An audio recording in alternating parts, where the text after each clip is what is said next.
Boa noite a todos, sejam muito bem-vindos à nossa live. Então, a nossa live de hoje vai ser sobre a experiência do enfermeiro em transplante de medula óssea. E eu vou falar um pouquinho também sobre a minha experiência em banco de sangue. Trabalhei um pouco em banco de sangue, então a importância da doação de sangue, de doação de plaquetas. E aí nós estamos abertos a perguntas, a dúvidas, porque sempre surgem muitas dúvidas referente como eu posso doar sangue, onde eu posso doar sangue, se eu posso ou se eu não posso. Então aqui eu vou esclarecer algumas coisas e aí qualquer dúvida que vocês tiverem, vocês vão me falando, tá? Então começando, vou falar um pouquinho sobre a doação de sangue. Então como é feita a doação de sangue? Quais são os critérios? Então, tem que estar primeiramente em boas condições de saúde, ter se alimentado e não ter ingerido comida muito gordurosa ou bebida alcoólica nas últimas 12 horas. Então, por exemplo, eu comi uma feijoada meio-dia e quero doar sangue 2 horas da tarde. Então, não posso. Por quê? Porque o meu sangue vai ficar lipêmico, ou seja, vai ficar gorduroso. E aí ele vai acabar sendo descartado e não vai conseguir fazer a coleta como deveria de sangue, né? Então, a gente sempre pergunta, que horas que o senhor se alimentou? O senhor se alimentou 3 horas antes? E aí, né, o doador vai responder. E aí a gente vai perguntar o que se alimentou. Porque é muito importante saber o que se alimentou dessa alteração que dá. Pesar mais de 50 quilos. Então, doadores abaixo de 50 quilos não podem fazer doação. Então, tem que ser de 50 quilos para cima. Isso depende muito de banco de sangue para banco de sangue. Tem bancos de sangue que preconiza 55 para cima quando é mulher. Tem outros que preconiza 50, então isso varia muito. Ter dormido pelo menos 6 horas. Então, por exemplo, um doador que dormiu 3 horas, 2 horas, então ele não vai poder fazer a coleta de sangue. Então, uma bolsa de sangue salva até 4 vidas. Em uma bolsa de sangue contém 450 ml. Então, essa é a quantidade. Então, aqui tem algumas restrições, o que não pode doar. Então, se fez alguma cirurgia recente, não pode. Se estiver em jejum prolongado ou ingeriu algum alimento gorduroso, também não pode. Você pode orientar para esse doador fazer, comer algo antes da doação, porque todos os bancos de sangue têm uma sala de tipo um coffee break, né? Então ele pode se alimentar antes para depois realizar a doação, porém que não seja nada gorduroso. Olá, boa noite. Boa noite, Elisângela. Tá me Tudo ouvindo bem, bem Diego? aí? Que bom que deu certo agora, né? Tá me Ô, ouvindo? tô ouvindo, agora sim. Você tá legal o áudio aí? Tá legal. Seja muito bem-vindo, Diego. Muito obrigada pela participação na live. Vai ser de suma importância você contar um pouco da sua experiência. Anteriormente, eu estava falando um pouquinho da minha experiência no banco de sangue. E aí, eu gostaria que você Legal. falasse um pouco, primeiramente, falar um pouco de você, né? E falar um pouco da sua experiência sobre transplante de medula óssea, que Certo. é uma área muito interessante na enfermagem. Como eu estava falando com você anteriormente, a enfermagem tem várias áreas, e essas áreas não se restringe apenas a hospitais, porque muitos enfermeiros ficam focados só em hospitais, mas tem Exatamente. um imenso de áreas. E essa área de medula óssea, de banco de sangue, hemoterapia, é uma área muito interessante. Então, eu gostaria que você falasse um pouco. Isso, é verdade. É uma área muito ampla aí, né, da enfermagem. Então, eu sou o Diego, né? Sou aqui do interior de São Paulo, Barretos. Eu me formei, vai completar 5 anos e vai fazer 5 anos que eu atuo aí no setor de transplante de medula óssea. O que me levou à enfermagem aí foi um curso de radiologia que eu fiz antes. Eu vendo todo o cenário ali, me apaixonei já pela enfermagem e comecei a graduação e foi uma surpresa até para mim entrar nessa área aí do transplante de medula óssea e a gente brinca, né? Ou você se apaixona por essa área ou você já pede logo para sair, porque é uma área aí que depende muito e demanda muito de você buscar, tá sempre buscando conhecimento e cada vez mais se aprimorando aí, porque não é uma área em constante mudança. Exatamente. E eu queria saber um pouco qual que é a sua atribuição como enfermeiro no transplante. O que o enfermeiro faz nesse setor? Então, entre várias coisas, né? Esse paciente, ele vai chegar no pré-hospitalar, lá em cima, já é recebido pela equipe de enfermagem, onde vai começar todo o trabalho com ele, depois de diagnosticado já, né, com uma doença que vai necessitar de um transplante de medula. Faz todas as orientações, são coletados todos os exames. Eu trabalho na parte de internação. Chegando lá para a gente vai fazer toda a orientação para aquele paciente. Como vai ser o período dele durante a internação, tudo que ele pode passar ou não, né? Pode acontecer com ele. Tanto o período de quimioterapia, a aplasia medular que a gente fala, né? Que acontece aí após a quimioterapia, o que pode vir depois com essa aplasia, o que pode vir acarretar aí, acontecer com o sistema imunológico dele, a infusão, que é a gente que faz também essa infusão da medula óssea, né? Depois de coletada. Então, todo esse cronograma é a parte da enfermagem que faz. Parte de curativo de catéter. No meu setor, a gente também vai para a parte assistencial, ou seja, a gente está lidando no dia a dia ali com aquele paciente. Então, punção, transfusões, instalação de quimioterapia, infusão da medula, como eu já falei. Então, uma gama de coisas aí que a gente está no dia a dia seguindo aí para fazer com esses pacientes aí, orientando eles nessa temporada aí que eles vão passar na internação com a gente. Ótimo. E precisa de ter alguma pós específica para trabalhar nesse setor? Porque quando eu trabalhei no banco de sangue, tem bancos de sangue que exige pós de hemoterapia ou não. Onde você trabalha especificamente exige? Como que funciona isso? Lá no setor de transplante de medula óssea, não, eles não exigem. Só que assim, a gente costuma falar, né? É um setor muito criterioso. É uma área à parte. Não que os outros, a gente sabe como a enfermagem demanda muito em todos os setores, né?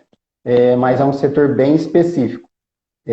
Para um funcionário ali realmente ficar top de linha que a gente fala, né? Entender o contexto de cada paciente, de cada tipo de transplante, onde a gente tem o autólogo, o alogênico, o haploidêntico, tem todos esses tipos de transplante. Então, até o funcionário ficar ali com aquele feeling, é um ano aí para o funcionário ficar bem treinado e estar exercendo lá o plantão com clareza lá.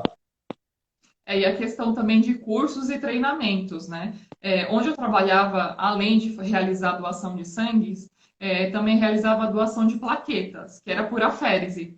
Então, vinha um profissional especializado para dar o treinamento da máquina, tudo, porque não só os técnicos precisam saber, como o enfermeiro também. Na realidade, a equipe precisa estar bem treinada para saber manipular a máquina, porque na ausência do técnico, o enfermeiro vai e realiza. E aí, como é que funciona referente ao equipamento? Vocês recebem também treinamentos? Vocês fazem coleta por aférese também? Conta um pouquinho sobre essa parte de treinamentos e coleta.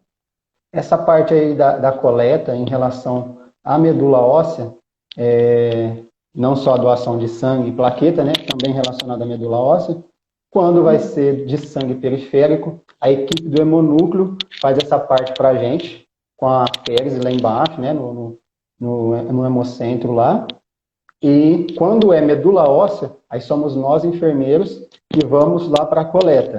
Né? Tem todo o procedimento, o doador é submetido à anestesia, né? Geral, na maioria das vezes, pode ser peridural também em alguns casos.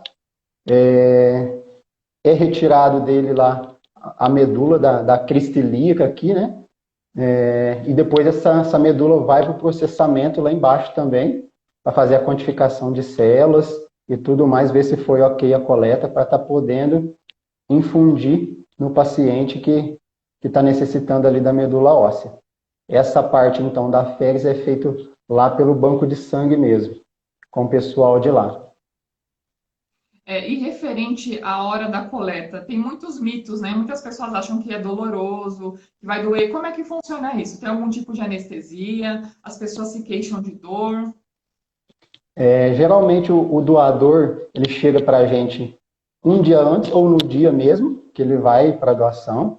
Ele tem essa internação lá com a gente, tem um prontuário, é feito toda aquela anamnese dele, né? Revirado de cima e embaixo, né? A gente fala para realmente correr tudo da melhor forma possível. Ele vai de manhãzinha para o centro cirúrgico, quando é medula óssea, então, no caso. A equipe da enfermagem acompanha, então, juntamente com os médicos, que realizam essa coleta aí na crista ilíaca, faz a incisão, então, na crista, né? Com a agulha, fica um furinho ali, na parte posterior aqui, mas quando o paciente é submetido a essa coleta, ele fica anestesiado, eles falam, eu nem vi nada, né? Então eles voltam assim, não, foi super tranquilo. E geralmente, dependendo do volume que vai ser coletado desse paciente, eles coletam antes uma autotransfusão, para eles não precisarem ser submetidos a uma transfusão halogênica de doação de sangue, eles coletam uma autotransfusão e logo após eles recebem essa bolsa deles mesmos, pelo volume que foi retirado de medula óssea deles. Então eles voltam para o quarto, o procedimento dura em torno aí de uns 90 minutos, é bem tranquilo. Eles retornando, então, a gente avalia curativo, geralmente até a aceitação da dieta fica correndo um soro lá para a reidratação dele. Temos medicação também para dor, né, analgesia aí. Geralmente os pacientes não pedem, um ou outro sente um leve incômodo e pede. No dia seguinte...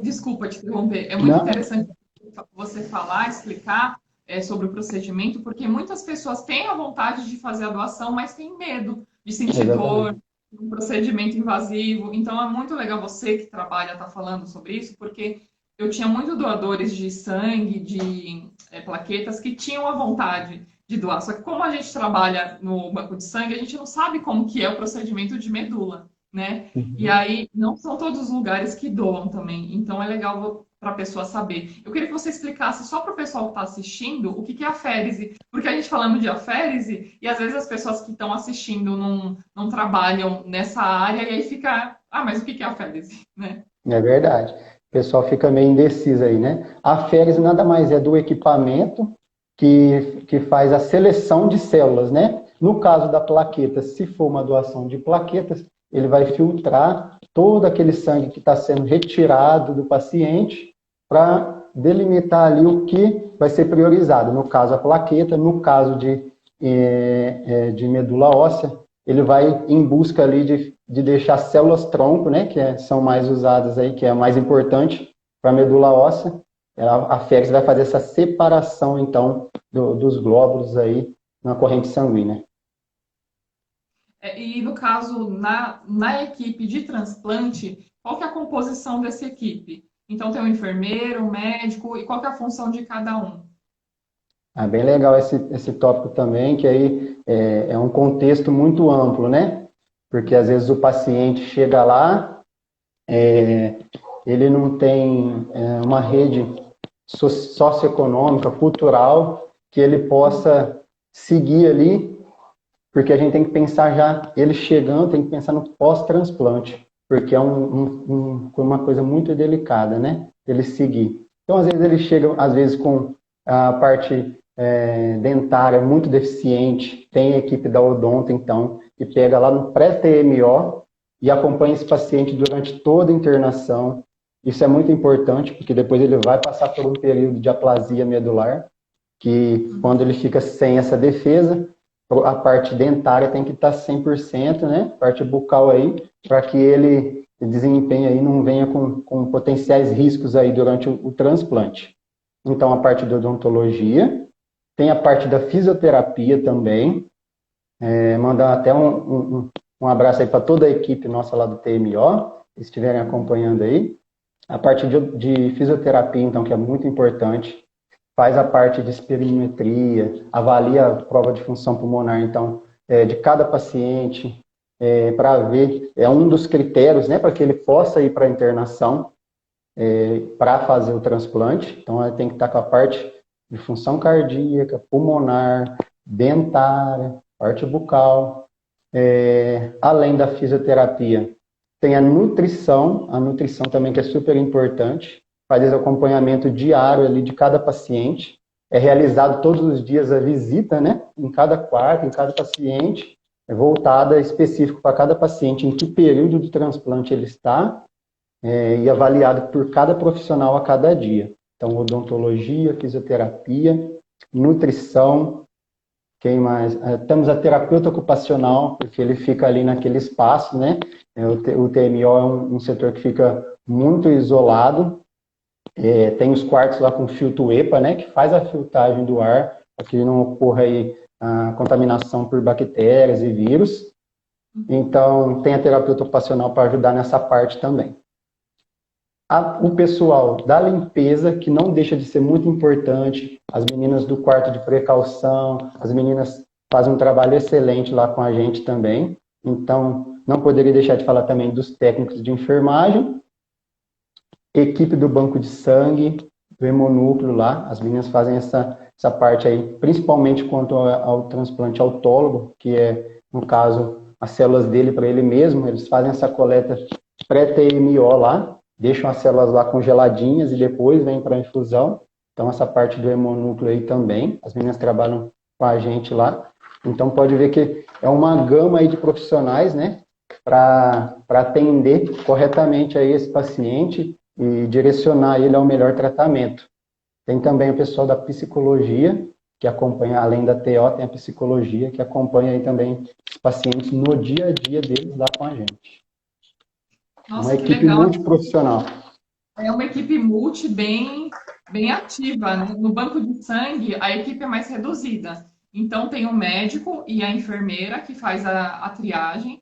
Então, a triagem vai fazer algumas perguntas para esse paciente, para ver se ele está apto ou não para fazer a doação tanto de sangue quanto de plaquetas. Tem os técnicos de enfermagem, que são muito importantes. O técnico de enfermagem, em alguns lugares, eles fazem a pré-triagem. E essa pré-triagem vai ser a realização dos sinais vitais, então pressão arterial, frequência cardíaca, temperatura, realizar o teste de anemia para verificar se esse possível doador tem anemia ou não, e verificação do peso, porque abaixo de 50 quilos não pode realizar a doação. Tem bancos de sangue que preconiza 50 quilos para cima, outros bancos de sangue preconiza de 55, no caso de mulher, para cima. Então, a equipe é mais reduzida. A recepção, né, que faz a abertura de ficha, faz o cadastro. A limpeza, que é extremamente importante também. Em alguns locais de banco de sangue, tem uma pessoa específica para ficar na copa, que faz a distribuição dos lanches após a doação. Outros lugares não tem uma pessoa específica para a copa. A pessoa da limpeza, ela faz as duas funções. E alguns bancos de sangue têm a biomédica, mas também isso depende muito de banco de sangue para banco de sangue. Então já é uma equipe mais reduzida, né? Mas é muito importante também que faz todas essas etapas. Então, primeiro a abertura de ficha assim que chega na recepção, depois a pré-triagem, depois a triagem e depois a coleta de sangue. E aí a importância dos técnicos e da enfermagem em si, da orientação pós-doação para esse paciente, principalmente quando é paciente a primeira vez, então às vezes se sente um pouco mal, então a gente sempre orienta a ficar uns 10 minutos deitados, ou 5 minutos deitados para evitar tontura ou algum desconforto, e todas as unidades têm que ter um carrinho de parada, tem que ter a medicação, que é muito importante, não é porque é banco de sangue e não acontece nada, mas a gente sempre tem que ter. No tempo que eu trabalhei lá, nunca teve parada, mas já teve uma síncope, né? Já teve um pico de hipotensão, então sempre acontece alguma coisa. Então a gente tem que ter soro, tem que conferir o carrinho de medicação, verificar a data de validade, quantidade, então tem que ter esses cuidados, né? E no caso das plaquetas, Importante. a gente tem uma contagem de plaquetas para ver se esse possível doador tem a quantidade suficiente de plaquetas para não faltar também no organismo dele, né? Então lá a gente fazia a coleta simples e a coleta dupla, né? No caso a simples seria uma bolsa e a dupla seriam duas bolsas. Então seria de acordo com a quantidade de plaquetas desse paciente. E aí eu gostaria de saber de você quais as indicações e contraindicações para doação de medula óssea. No caso de sangue, são essas que eu falei, a questão do peso, de estar bem alimentado, em boas condições de saúde, Uhum. tatuagem, piercing, no mínimo de 1 ano, cirurgias recentes não pode, endoscopia, no mínimo 6 meses. Então, tem uma série de critérios. São várias perguntas, né? Então, eu Verdade. gostaria de saber de você como que é o critério, né, de indicação ou contraindicação para doação de medula. Realmente é um questionário extenso aí, né? Entra muito aí a questão da idade, né? De 18 a 55 anos. Pessoas de 60 anos vão ser avaliadas aí, né? Mais que 55 vão ser avaliadas pelo seu bom estado de saúde geral. Tem também a questão das doenças infecciosas aí, né? Que muitas vezes são incapacitantes, né? Para essa doação. No caso de HIV, hepatite B e C, então essas doenças aí entram como aí bloqueio para que ele não possa doar. Vai ser coletado então desse paciente aí que vai ser submetido a ser um possível doador uma amostra de sangue. Essa amostra vai passar pelo que a gente chama de um teste lá de compatibilidade, né? Que é o HLA, que é o antígeno leucocitário humano. Então, essa parte de compatibilidade vai ser enviado, vai fazer o cruzamento lá com o doador, do paciente doador, para ver se realmente ele é compatível em todos os sentidos, para que possa ocorrer a doação aí de medula óssea, que não é fácil, né? Quem pudesse cadastrar aí, manter o cadastro ativo para poder doar aí é muito importante. Tanto de medula óssea quanto de sangue e plaqueta. Os pacientes são submetidos às quimioterapias, ficam em aplasia medular praticamente diariamente, né? Na verdade, diariamente eles necessitam de transfusão aí, tanto de plaqueta quanto de concentrado, às vezes de plasma também. Então E é a super importante. A doação é sempre uma questão muito importante. A gente sempre tem que pensar no próximo, porque a gente nunca sabe o dia de amanhã também. E Exatamente. que onde que as pessoas que têm interesse em doar medula pode doar? Porque assim, no doação de sangue e plaquetas tem os bancos de sangue, os hemocentros, né? E Uhum. a medula, onde que a pessoa consegue doar? Quais locais? Então, tem os hemocentros, né, que são classificados para fazer essa coleta aí. Você pode procurar aí na sua cidade, então, com certeza vai ter um hemocentro aí que já registrado para fazer esse registro.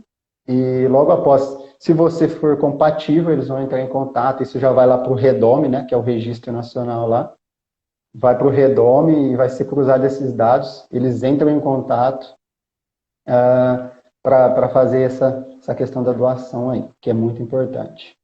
Então é um hemocentro específico de medula óssea, só de medula óssea. Isso, o centro, na verdade, igual o centro aqui de Barretos, é registrado, tanto Uhum. para fazer essa coleta e registrar ele no Redome, tanto só para o registro, tanto para a coleta também. Então, a gente faz as duas partes aí. O centro Assim. tem que ser, então, registrado. O Birajara perguntou: todas as pessoas podem fazer essa doação? Se for de medula óssea e sangue e plaqueta também, o Birajara, pode sim, mas você vai ser submetido aí ao questionário, vai ver se está dentro das normas aí, Uhum. tanto idade, se tem alguma comorbidade, todas essas coisas que a Alessandra estava falando em relação a isso, a Elisângela, e vai ser de importante função aí você conseguir doar mesmo. Você puder se cadastrar. E no caso, o paciente que teve Covid recentemente, porque para doação de sangue, paciente recuperado até 15 dias após pode realizar a doação. E no caso de medula? Ó, pelo que eu li agora atualmente, precisa de um período aí no mínimo maior que 15 dias, né? Maior que 15 dias. Lá no nosso setor está sendo feito esse rastreio aí, né? Todos os pacientes ou doadores, acompanhantes estão sendo submetidos ao teste, né? E aí precisa estar negativo, entrou mais essa questão aí, né, da pandemia. Então, estão sendo submetidos ao teste, tem que estar negativos, e logo após esse contágio de quem já foi contaminado, né, maior que 15 dias aí esse período para ele poder estar exercendo aí a doação. E no caso, vocês fazem vocês têm algum sistema de captação de doador? Porque lá no banco de sangue onde eu trabalhava, tinha uma pessoa específica de captação. Então, ela ligava para as pessoas, né, falavam qual tipo sanguíneo que estava precisando, e fazia captação, porque também não adiantava, tinha, por exemplo, o estoque de sangue que estava alto e outros baixo, então fazia a captação de quem precisava, para não ficar sobrando de um determinado tipo sanguíneo e outro faltando. Vocês fazem algum sistema de captação assim? Tem sim. Essa parte, as meninas lá do Banco de Sangue organizam aí com muita excelência, né? É sinalizado aí para a população em redes sociais e tudo mais, por telefone também. Essa parte aí, elas sempre sinalizam o que está precisando mais. Muitas das vezes é plaqueta, né? Ou um tipo de sangue específico. E para a medula óssea também tem campanhas que vão acontecendo aí durante o ano, para que o pessoal sempre esteja se cadastrando e o importante, mantendo os dados atualizados lá, porque não adianta nada ficar cadastrado sem os dados cadastrais lá atualizados, que vai te procurar e na hora mais importante que você pode salvar uma vida, você não vai estar ali para ajudar. E tem algum cuidado que a pessoa pode ter antes da doação? Por exemplo, na doação de sangue, tem que estar alimentado pelo menos 4 horas antes e não pode comer nada gorduroso, porque senão dá lipidemia, que é a gordura no sangue. E aí acaba não conseguindo fazer essa doação. No transplante também tem alguma indicação referente à alimentação, bebida alcoólica que não pode 12 horas antes. Tem alguma uma restrição? Como que é feita essa questão? Quando eles internam aí para a doação de medula óssea, né, que vai para o centro cirúrgico, no caso, é necessário o jejum. Então ele fica desde as 22 horas até as 6 da manhã, que é o horário que a gente sobe com ele para o centro cirúrgico, em jejum mesmo, por conta da anestesia e tudo mais. Então ele tem que ser mantido em jejum, voltando à dieta aí só após procedimento, né? Então tem esse período aí de jejum, mas até o pré, o dia antes, mantém tudo normal. Lógico, né? Ai, Tem bebida alcoólica, com essas restrições aí. isso aí é muito importante falar, porque às vezes as pessoas confundem. Muitas pessoas iam doar sangue em jejum, achando que era igual coleta de sangue normal, né, de exames laboratoriais. E é justamente o contrário. Para doar sangue, precisa estar alimentado. Por quê? Porque senão a pessoa passa mal. Então, se não se alimentou, tem a parte do café do lanche que a pessoa pode comer antes. Porém, nada gorduroso. Então, para o transplante é justamente o contrário. Tem que estar em jejum, né? Isso, Então, exatamente. saber as informações antes para chegar na hora não ser barrado por alguma irregularidade, né? Exatamente. E no caso do transplante, você vê tem muitas complicações, já teve alguma complicação? Como é que funciona essa questão de incompatibilidade, alguma complicação que dá depois ou durante o transplante? O transplante é muito complexo, né? Dentre as várias complicações que existem, no período de aplasia, esse paciente ele vai passar aí por possíveis várias complicações. No caso, a mucosite, pode haver, né? A mucosite, que é a descamação aqui da mucosa, por esse período de neutropenia dele. Então, a mucosa descama, abre umas úlceras, umas placas assim na boca, que ele vai ser acompanhado pelo odonto, que já faz a parte de prevenção quanto a essa mucosite, só que provavelmente ele pode vir a evoluir com essa mucosite. Tem a parte também da colite, que é uma das complicações que mais acontecem aí no transplante, que é no período de aplasia. Esse paciente tem a parte da colite aí, que é a inflamação do intestino, né? E daí ele tem que ficar em jejum. Então, o tratamento às vezes inicia uma nutrição pela veia e até iniciar antibiótico terapia para ele. Então ele passa esse período aí até a recuperação dessa melhora desses sintomas. Tem também a questão aí uma das mais conhecidas aí que ocorre no transplante halogênico, que é a DESH, né? A gente fala que é a doença do enxerto contra hospedeiro. ela pode vir evoluir aí tanto aguda quanto crônica.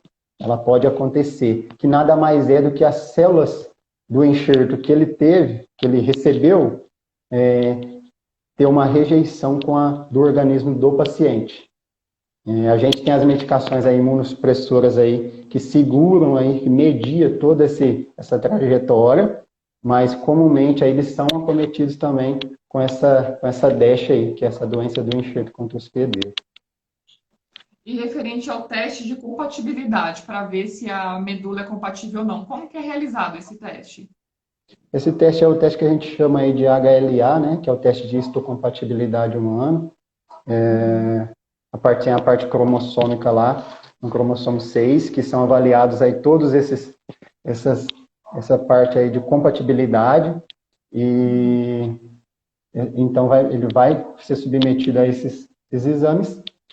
Algumas vezes tem alguma compatibilidade, esse HLA pode ser de 9 em 10, não precisa ser 100% compatível, mas a gente hoje foi avançando muito a questão do transplante, então a gente consegue, com a evolução aí das drogas e dos transplantes, segurar e mediar todo esse percurso aí.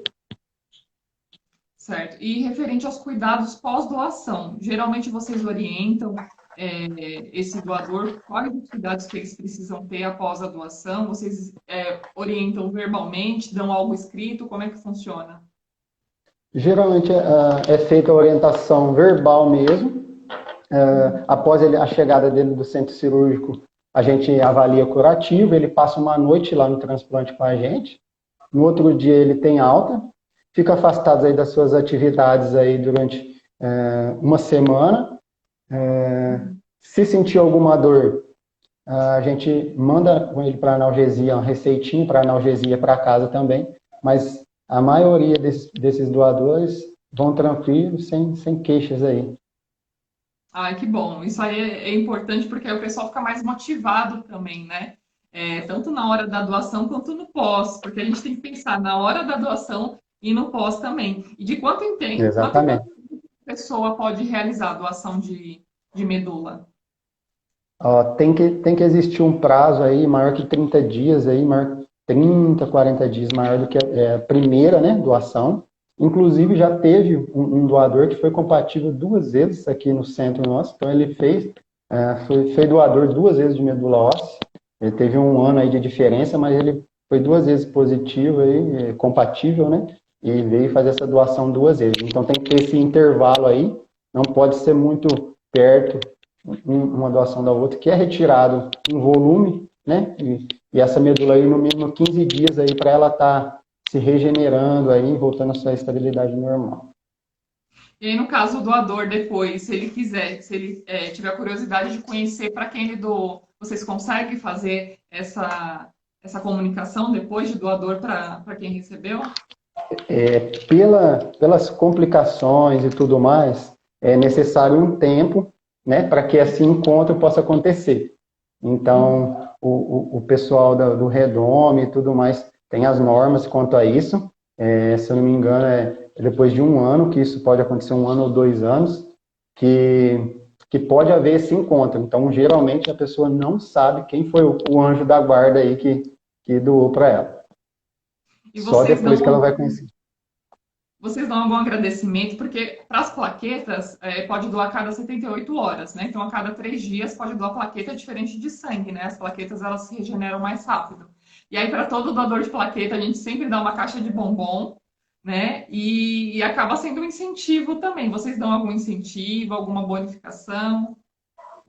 Geralmente a gente não dá, mas esses pacientes eles já chegam lá com uma gratidão tão grande em poder estar salvando uma vida, em poder estar fazendo bem, que para eles o maior prêmio é realmente ajudar essa pessoa. Eles já chegam lá com o coração aberto e com muita vontade aí de fazer o bem.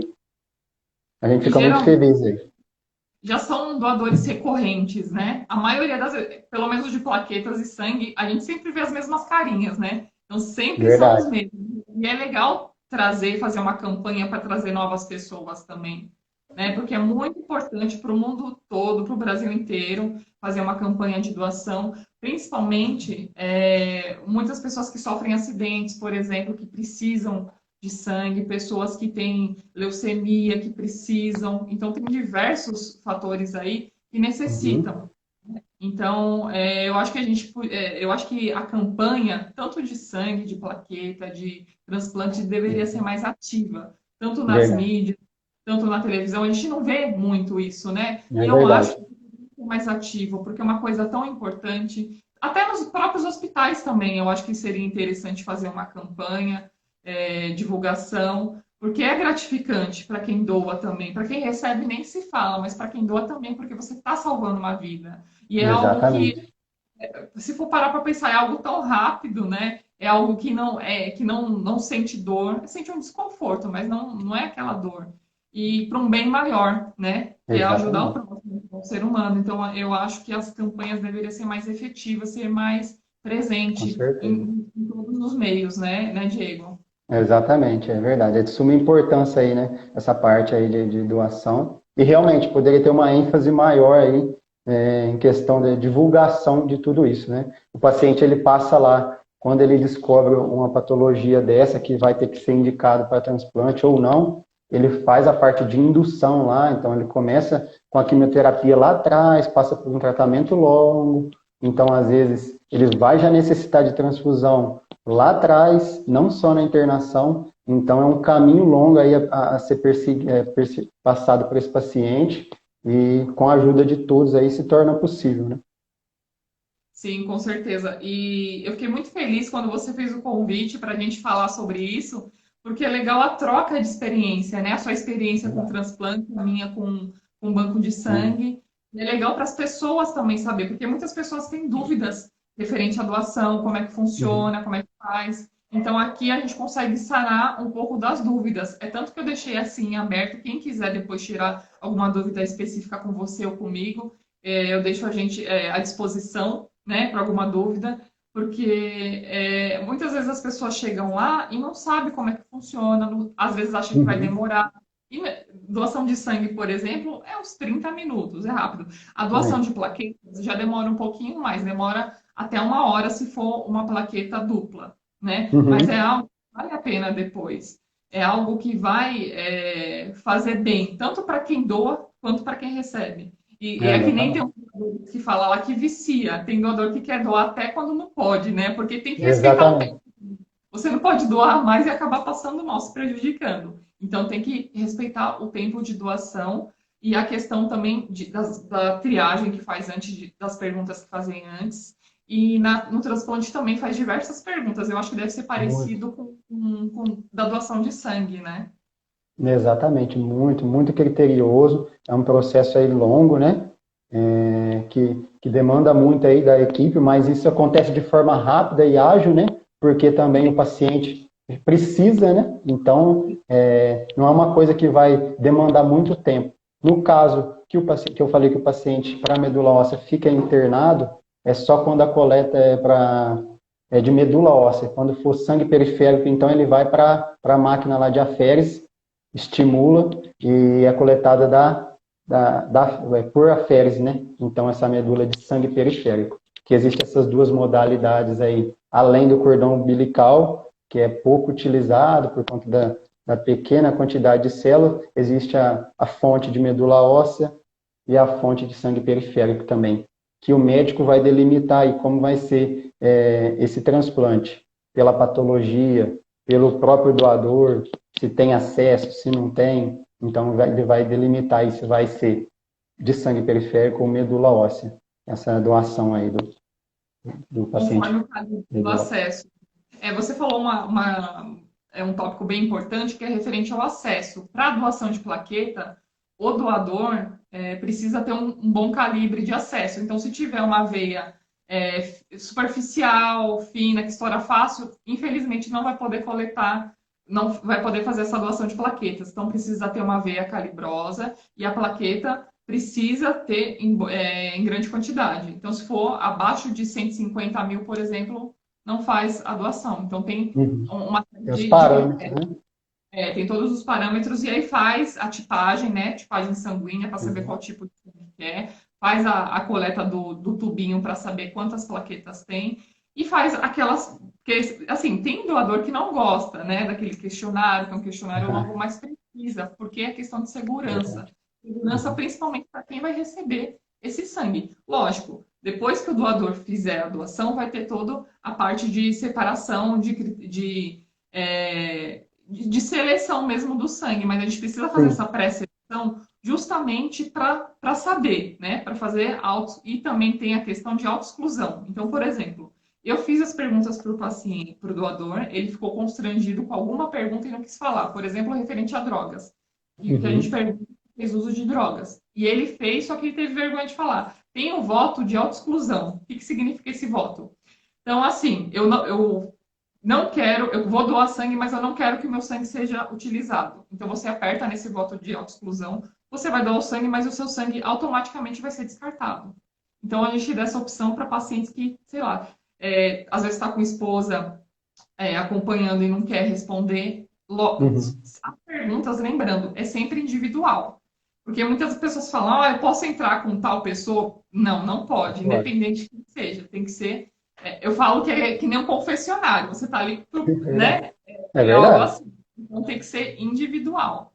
Não pode ter outra pessoa dentro da sala. Creio que com vocês também deve ser a mesma coisa, né? Então, aí, por isso, Exatamente. é bem criterioso, justamente para a segurança desse receptor. É isso mesmo, é muito criterioso e essa parte individual aí, né? E se tiver algum bloqueio nesse intermédio aí de questionamentos, então a doação aí ou é suspensa ou a gente aguarda o tempo necessário ou esse paciente ou o doador é medicado, no caso, se for o caso. Então tem que fazer todo esse processo mesmo aí de seleção. Perguntaram aqui agora qual que é o tema da live. Então, o tema da live de hoje é a experiência do enfermeiro em transplante de medula óssea. No caso, o Diego, né, é enfermeiro em transplante de medula óssea e eu tive uma experiência em banco de sangue com doação de sangue e doação de plaquetas. Então, a gente está abordando um pouquinho de como que é essa rotina, né, de como é que funciona para quem tem interesse em doar, qual que é o procedimento e relembrando, ressaltando a importância de doar, né, seguindo os critérios, lógico. Então, menor de idade, no caso de sangue, de plaquetas, pode doar, porém com autorização por escrito e com um acompanhante junto. No caso de transplante de medula, menor de idade pode doar ou não? Tem que ter maior, tem que ser maior de idade. Uhum. Então tem que ser maior de 18 anos. Maior de É, 18. no caso de plaqueta também, no caso de sangue já não. Então, por isso que é importante falar os critérios, porque Uhum. muda muito o critério, por exemplo, de doação de sangue, plaquetas e transfusão fusão de medula. Algumas coisas são Parecidas. semelhantes, tem alguma mudança de um e outro, né? Então, assim, tem muita coisa a ser abordado Uhum. referente a isso, né? Se a gente Verdade, fosse parar para falar a fundo mesmo, ia dar várias lives, porque é um verdade. assunto bem a fundo. E, no caso, eu gostaria que você falasse brevemente aqui sobre a medula óssea. O que, que é a medula óssea? Porque muita gente não sabe o que é medula óssea, sabe a importância, né, do transplante, mas não sabe o que, que é. Uhum. A medula óssea, então, ela ocupa aí o interior dos grandes ossos, né? No caso aí de onde é retirada a medula, que é da cristelia, que é um dos locais. Essa medula aí, ela é o tutano que a gente fala, né? E ela é responsável aí pela produção de várias células importantes, vinda das células troncos, né? Que é a precursora aí de tudo isso. Então, ela é rica aí em produção de glóbulos vermelhos, glóbulos brancos e plaquetas também. Então ela faz toda essa linhagem celular aí, por isso ela é tão importante e por isso ela é a mediadora aí de todas essas funções aí da nossa produção celular. Sim, é de suma importância, assim como a plaqueta. A plaqueta, ela é um componente do sangue também, e ela é responsável pela coagulação, ou seja, vai evitar sangramento. Então, quem tem baixa plaqueta tem maior risco de sangramento. Então, uma pessoa Uhum. normal tem de 150 mil a 400 mil plaquetas. Então, se a pessoa tiver menos de 150 mil, ela não consegue fazer uma doação de plaqueta. Então, a sua diminuição pode levar a sangramentos e o seu aumento, então, a pessoa também não pode ter muita plaqueta. Então, se tiver mais de 400 mil plaquetas, isso acarreta no risco de trombose, por exemplo. Então, quem Uhum. precisa de doação de plaqueta? Pacientes com leucemia ou algum outro tipo de câncer, quem recebeu transplante de medula óssea, inclusive, né, Sim, Diego? o período de Quem aplasia aí. quem foi submetido à cirurgia cardíaca, porque tem muita perca de sangue também, e vítimas de trauma. Por exemplo, colisão. Auto versus ônibus, um exemplo, que é uma colisão grande. Então, a vítima politraumatizada, por exemplo. Então, são vários pacientes que necessitam de plaquetas. E tem pessoas que acham que só pacientes com leucemia que precisam de plaquetas, mas não, tem uma infinidade. Aqui eu citei só os principais, mas tem outros também, né? Então, a Certo. plaqueta, como eu falei anteriormente, a doação ela é feita por aférese, o paciente é colocado numa máquina e o sangue é retirado por uma veia do braço e passa pela máquina que vai reter a plaqueta e devolve o sangue ao doador. É como se fosse uma hemodiálise, né? Vamos dizer assim, Uhum, só que exatamente. a máquina é menor e o processo é mais rápido também. Então, aí vai depender da quantidade de plaquetas. Então, pode ser. A maioria dos doadores de plaquetas é mais homem, mas isso não quer dizer que mulher não possa doar. Porém, mulher com acima de um filho não pode doar, por conta do risco de trale, que é um risco específico para mulheres que já teve de um filho para cima, né? Mas mulher pode doar também. Porém, tem que ser avaliado a veia, questão de calibre, e aí, na pré-triagem, a enfermeira já avalia a veia, né? Já garroteia a veia, já faz a coleta de sangue e avalia a veia, porque não adianta também começar a coleta e parar no meio, porque, né? Às vezes o fluxo sanguíneo não é muito forte, ou a veia acaba estourando, então acaba sendo um desconforto para o doador. Então, por isso que a gente Uhum. faz todo essa análise antes. Né? Então, por exemplo, doadores que fizeram cirurgia recente, não pode doar quem está de jejum não pode, endoscopia nos últimos 6 meses, tatuagem ou piercing nos últimos 12 meses, gripe ou febre nos últimos 7 dias, contato sexual com múltiplos parceiros nos últimos 12 meses. Se estiver grávida ou amamentando, não pode doar. Aqui eu estou falando básico, porque se eu for entrar a fundo nas perguntas, são perguntas diversas. Inúmero. Essas aqui são os básicos. É, teve um comentário aqui, parabéns, amei o tema abordado. Muito obrigada. Realmente, esse tema é um tema que eu acho de suma importância.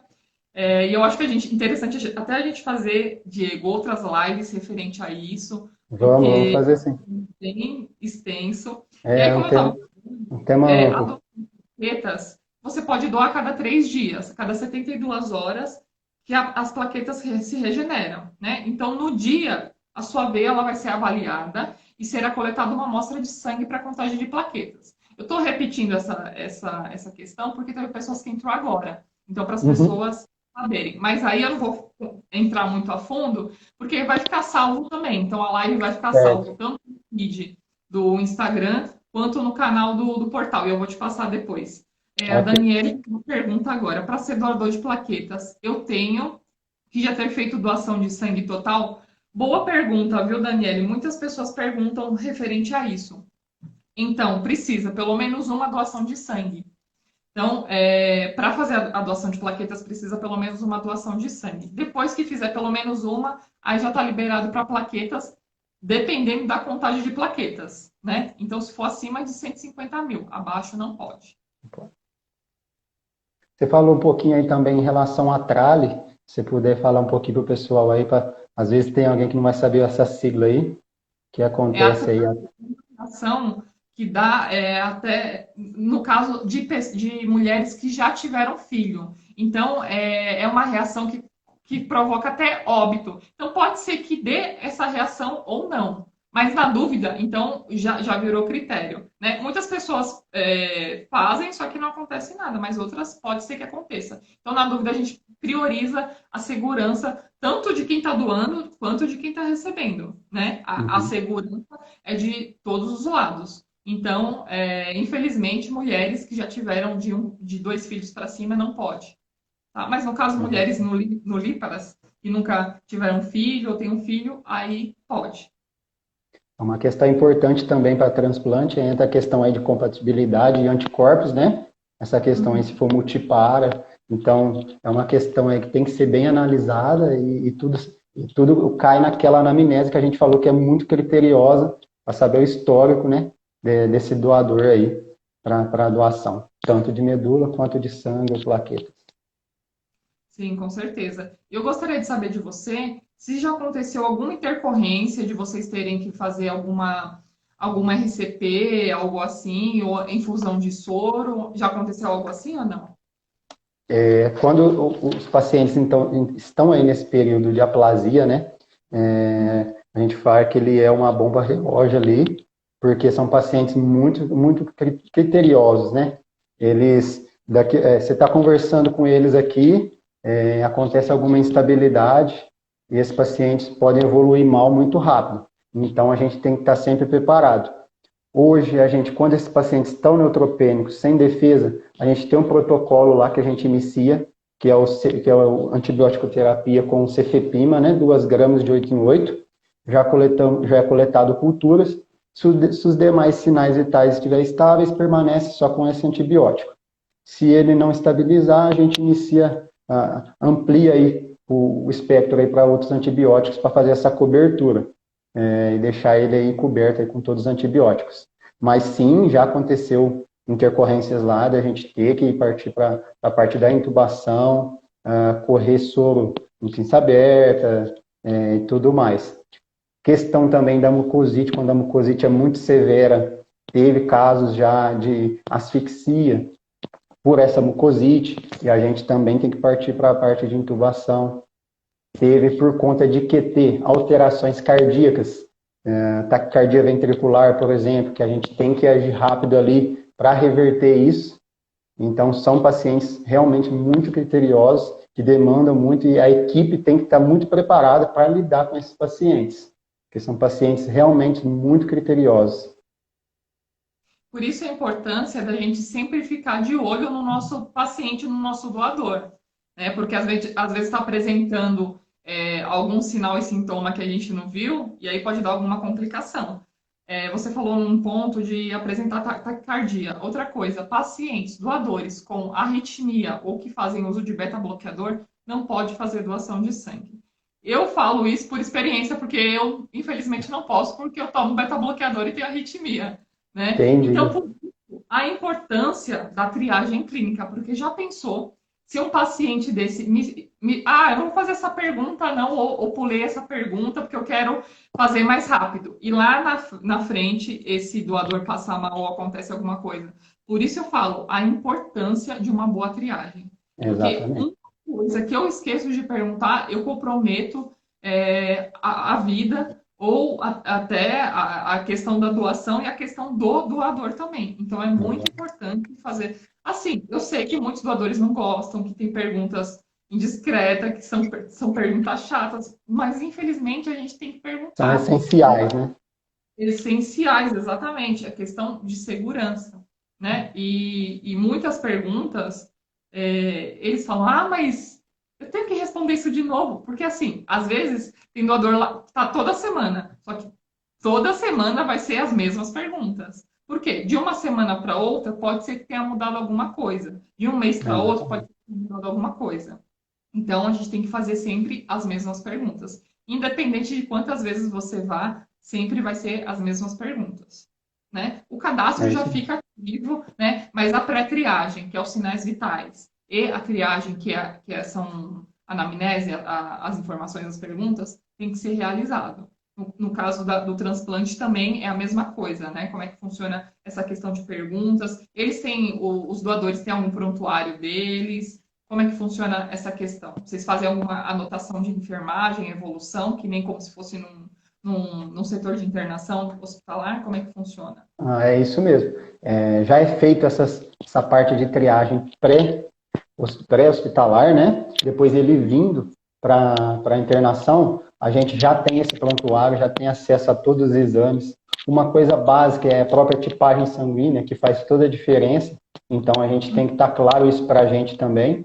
ele já tem esse prontuário, se é alérgico a alguma, imagina, um doador vai lá de bom coração fazer uma doação e esquece de fazer a pergunta de se ele é alérgico a alguma medicação, uma coisa simples. Daí você vai fazer essa medicação e pode causar complicações aí para eles. Então tem que ser muito criterioso mesmo em relação a isso. E eles têm sim esse prontuário e as informações chegam para a gente lá na internação, praticamente todas checadas já, e a gente faz uma revisão lá para depois ele ir para o centro cirúrgico. No começo da live, você tinha comentado sobre a doação autóloga. Onde eu trabalho não faz doação autóloga, mas tem lugares que fazem, principalmente, por exemplo, para testemunhas de Jeovás, que eles não recebem sangue de outras pessoas, só deles. Então, o que eles fazem? Eles fazem a doação de sangue, fica armazenado, e se um dia eles precisarem, eles reutilizam o próprio sangue deles, né? Eu não sei qual banco de sangue faz, mas tem alguns que fazem. Então, mas eu acho que é bem difícil de fazer. Como é que funciona essa doação autóloga no caso de transplante? É delimitado mesmo pela quantidade que vai precisar de medula daquele paciente, né? Se for uma quantidade significativa, então a gente já deixa especificado para ele, já deixa conversado com ele, que ele vai necessitar dessa autotransfusão. E explica os prós e os contras ali, né? De possível receber uma doação uma doação halogênica, então ele prefere receber a autotransfusão, né? Então faz essa coleta, essa bolsa fica lá guardadinha, e no dia que ele faz a doação, após a coleta, ele recebe essa autotransfusão aí, para ele mesmo, né? E aí vocês fazem essa autotransfusão lá mesmo? Ou tem algum lugar específico que vocês fazem? Geralmente, quando está terminando a coleta lá no centro cirúrgico, a gente já dá início a essa transfusão. Uhum.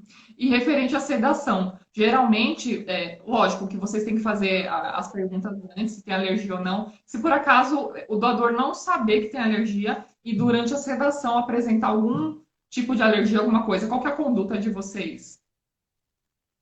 Lá em cima tem equipe extremamente já preparada para isso, né? Então tem equipe médica, equipe de enfermagem, tem todos os protocolos institucionais lá que a gente segue. Se ele vir apresentar alguma intercorrência, vai ser prontamente atendido lá, tem todo o protocolo a ser seguido. E referente ao armazenamento dessa medula óssea, questão de validade, como que é realizado tudo isso? Essa medula óssea, então, é uma infusão que vai acontecer a fresco, né? Então, ela é coletada pela manhã, vai para o banco de sangue, eles fazem a tipificação lá dessa medula, né? Faz toda a quantificação de células e tudo mais. E à tarde, essa medula óssea já é infundida no paciente, da tarde para o finalzinho da noite ali. Então, esse é o tempo. Coletou de manhã a medula óssea, no caso da halogênico, né? E à tarde ela é infundida no paciente aí. Aí eu entro agora na questão da importância de verificação da pulseira de identificação. Porque, infelizmente, eu já vi casos, Uma coisa né? básica, mas de suma importância, né? Inclusive as metas de segurança do paciente. A primeira meta de segurança do paciente, que muitas vezes algum profissional acaba esquecendo. Infelizmente, eu já vi casos de infundir, por exemplo, concentrado de sangue no paciente errado, que é o mesmo nome e mesmo sobrenome. Por isso a importância de verificar o nome completo, data de nascimento e o nome da mãe. Por quê? Exato. Às vezes é comum encontrar paciente com o mesmo nome e sobrenome. Agora, com a mesma data de nascimento e o mesmo nome da mãe, isso é impossível. É difícil. A gente tem que verificar isso para tudo. Eu bato muito nessa tecla com os meus alunos, a importância de verificar o nome completo do paciente. Isso para tudo, para infundir uma medicação, para transfusão de sangue, para um transplante de medula óssea. Então, até para uma cirurgia, a importância de marcação de membro que vai ser realizado também. Então, tem todas essas questões de segurança que tem que ser levado muito a sério por toda a equipe da saúde, não só pela enfermagem, mas pelos médicos, né, por todos os responsáveis pelaquele paciente. Porque não é só a enfermagem responsável pelaquele paciente, é toda a equipe multiprofissional, que nem você falou que é uma equipe super multiprofissional que trabalha. E é muito importante. Por quê? Porque às vezes passa o erro por um, só que barra pelo outro. Agora já pensou passar esse erro por todo mundo? Então, inclusive, A gente tem também, em relação à pulseira, a gente coloca, quando o paciente é alérgico a alguma medicação, uma outra pulseirinha, que é a pulseirinha vermelha, para identificar e deixar um sinal de alerta para que esse paciente aí, opa, essa pulseirinha que está aqui, então ele é alérgico a alguma medicação. Daí a gente tem um quadro na frente que está marcado lá também, exemplificando o que é que ele é alérgico, né? Se é a transfusão, se é a medicação. Então isso já fica bem seguro aí também. Teve um comentário aqui, com meu pai aconteceu no início desse ano, ainda bem que ele estava consciente e pediu para verificar e queria saber o que estava tomando. E percebeu que não era o medicamento dele, era de outro paciente. Tá vendo o que eu tô falando? A importância de verificar. A sorte Exatamente. é que o paciente estava consciente, né? Agora, já pensou se o paciente não tivesse consciente ou tivesse entubado, alguma coisa assim? Então, é muito importante isso. Graças a Deus que o seu pai estava consciente e perguntou, que já começou, já foi dois erros aí. Primeiro, todo profissional que vai administrar a medicação Comunicar. tem que se apresentar e falar o que está administrando. Então, eu vou administrar uma dipirona no senhor, falar para que serve, né? Porque não Exato. adianta eu simplesmente chegar, administrar e não falar com o meu paciente, independente se ele está consciente ou inconsciente, né? É o que eu sempre falo. O paciente, ele tem o dever, o profissional tem um dever de falar para o paciente, é direito do paciente saber o que está sendo administrado nele. Né? É que nem a Michelle falou, a importância de realizar a meta 1, segurança do paciente. Né? Exatamente. Identificação da pulseira do paciente, prontuário, e falar com o paciente. Qual que é o nome completo do senhor? Né? A gente tem que Uhum. ter isso na realidade já deveria ser básico para todos os Para todos. profissionais. Né? Isso independente de onde você esteja, né? Independente com que você trabalhe, você tem que ter essa conduta, né? Justamente para evitar erros, porque erros podem desencadear, infelizmente, em consequências graves e até em óbito. Você já presenciou um caso desse de erro, de fatalidade? Graças a Deus, não, em relação a esse tipo de, de medicação aí ser feita e ocasionar o óbito do paciente. Isso eu não presenciei, mas algumas coisas que foram barradas antes, isso sim, no nosso dia a dia acontece. Então, a importância ali de sempre estar com a prescrição, vendo a dose, em quanto vai ser diluído, em quanto tempo vai correr, vai ser administrada essa medicação. Então, tudo isso é muito importante para a ação daquela medicação e para a segurança do paciente também. Sim, exatamente. E a importância de saber o princípio ativo e o nome comercial. Porque às vezes o médico prescreve como um princípio ativo e a gente Muito. só conhece o nome comercial. Por exemplo, o Dramin, que é o dimenidrato. Então, um Mineral. exemplo, prescrito dimenidrato, e eu estou lá procurando e não sei o que é. Não achar. Então, lógico, a gente não sabe tudo, mas na Isso. dúvida, procura, né? Uhum. Pesquisa. Tem aplicativos que ajudam, inclusive aplicativos que não precisam de internet, né? Então a Exato. gente precisa saber, ter conhecimento do que está fazendo. Nunca fazer Mas nada na dúvida, né? sim, exatamente, é o que eu sempre falo, nunca faça nada na dúvida, principalmente referente à infusão de hemocomponentes, que é muito importante também. Muito Para importante. fazer a infusão de um componente sanguíneo, então, primeiro a gente precisa fazer a checagem de sinais vitais antes da infusão, durante a Isso. infusão e após a infusão. Por quê? Porque pode ter alteração. E verificar se esse paciente apresentou alguma reação. Se ele Exato. apresentou, se ele vomitou, se ele teve sudorese, uma síncope. Então, a gente tem que verificar tudo isso. Por quê? Porque Uhum. se ele ter alguma complicação, a gente já tem que parar imediatamente a transfusão, né? A transfusão de sangue. Não deixa continuar e Deixa eu depois que continuar. acabar eu paro. Nunca faça isso. Então, se o paciente não estiver se sentindo bem, já pare. E outra coisa muito importante, na transfusão de sangue, na infusão, tem que ter uma via exclusiva para infusão de sangue. Então, a via de medicação é uma, a via de sangue é outra. Não pode ter as duas juntas. É que nem comentaram aqui, Assim, tem que ser meticuloso, com certeza. Tem que ser meticuloso, criterioso e preservar sempre a segurança. A nossa segurança também como profissional. E outra coisa muito importante, anotar tudo que é feito. eu infundei uma bolsa, então eu vou anotar e vou carimbar e assinar. Porque se eu não Uhum. carimbar e não assinar, como que eu vou provar depois que eu realmente infundi? Né? Porque se um colega quiser prejudicar, então, se você tiver anotado, é um respaldo seu, né? Um respaldo Então, que tudo você isso é tem. importante, né, Diego? Para a infusão de medula, é isso também. Quando a gente vai fazer essa parte aí de infusão, o paciente fica monitorizado lá, já com carrinho de emergência e tudo mais. Nos 15 primeiros minutos ali, a gente fica acompanhando essa infusão, que ocorre aí dependendo, o tempo vai depender da quantidade, se tem compatibilidade ou não. Então, esse tempo aí vai ser delimitado pelo volume ou pela incompatibilidade também. A gente fica esse tempo no quarto, verifica sinais antes, durante e ao término. É feito também pré-medicação para esse paciente, com a hidrocortisona e Benadryl, que a gente fala, né? Que é o difenidramina, para que ele não venha com alguma reação aí e ele possa receber a medula. Então, tem todos esses cuidados aí durante a infusão de medula também.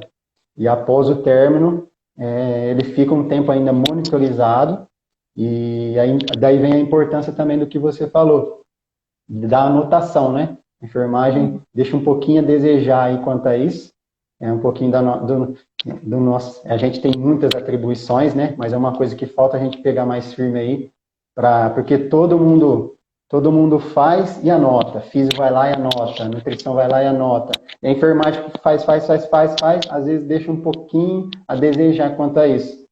E a gente precisa estar anotando para ter a importância ali. Foi registrada essa medula, a quantidade de células que foi infundida, né? Quanto que tinha de células ali? Tem que constar. Que hora que terminou? Teve alguma intercorrência? Não teve? Então, tudo isso tem que ser relatado em prontuário e na evolução também diária do paciente.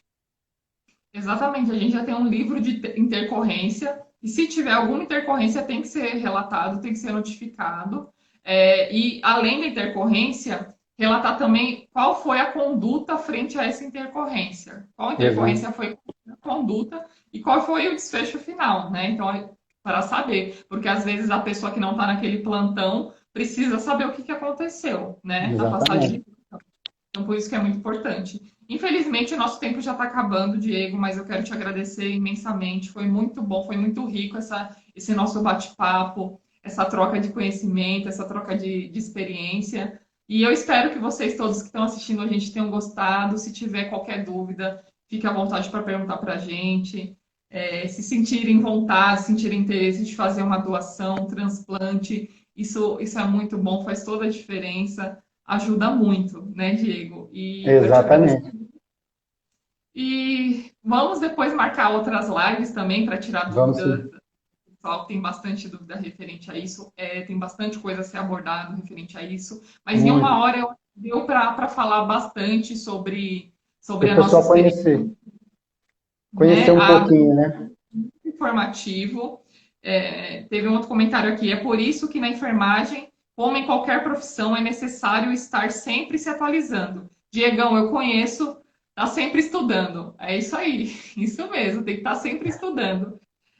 A Ká falou, parabéns, Di, orgulho de você. Teve um outro comentário, sou doadora de sangue há 12 anos, voluntária, e me voluntariei para doar medula, mas nunca fui compatível, nunca me ligaram. Primeiramente, parabéns, 12 anos de doação, é bastante tempo, mas infelizmente tem essa questão de compatibilidade na questão da medula, né, Diego? Isso, exatamente, que realmente não é fácil, né? Nem entre os familiares e na cadeia aí nacional e mundial também, no redome lá, não é fácil encontrar doador compatível. Então, fica com os dados atualizados ali, que em algum momento pode ser que te chame ainda. E também agradecer a oportunidade aí pela live, e com certeza a gente vai marcar as próximas aí e entrando mais nesse assunto aí que é muito extenso, muito amplo, para a gente ir conhecendo aí. Com certeza. E por isso que é tão carente, né, referente o transplante de medula, justamente por conta da compatibilidade. Sangue já é mais fácil, né? Agora a Exatamente. medula é uma questão mais Mais difícil. Mas não para criteriosa.